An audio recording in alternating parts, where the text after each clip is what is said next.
Superstar Shakib Khan এবার ঢাকা ক্যাপিটালসের দল কিনেছেন, কিন্তু সেই দলের প্রথম খেলা দেখে তাকে হতাশ হতে হয়েছে সুপারস্টার শাকিব খানকে।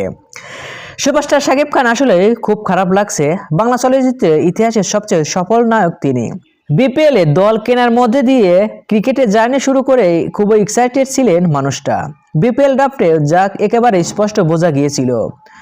প্রথম সিজন হিসাবে একেবারে কম টাকা খরচ করেছে তা বলা যাবে না। প্লেয়ার সিলেকশন মোটামুটি ভালোই মানের ছিল, তবে শাকিব খানের ঢাকাকে ডোবাচ্ছে তার ওই টিম ম্যানেজমেন্ট। টানা তৃতীয় হার।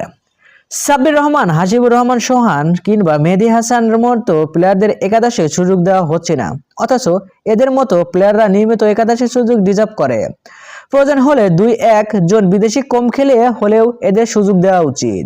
দুঃখজনক, দলটার প্রধান কোচ আবার খালেদ মাহমুদ সুজন। তিনি কিভাবে গেম প্ল্যান সাজাচ্ছেন আর লিটনকে কেনই বা অধিনায়ক দেওয়া হয়নি তা তিনিই ভালো জানেন। যাই হোক, খুব করে চাইবো ঢাকা ক্যাপিটালস দ্রুত কামব্যাক করবে, অন্তত শাকিব খানের জন্য হলো তারা ফিরুক। উল্লেখ্য, আইপিএলে শাহরুখ খানের দল কলকাতা নাইট রাইডার্সের তাদের প্রথম আসর খুব বাজেভাবে কেটেছিল।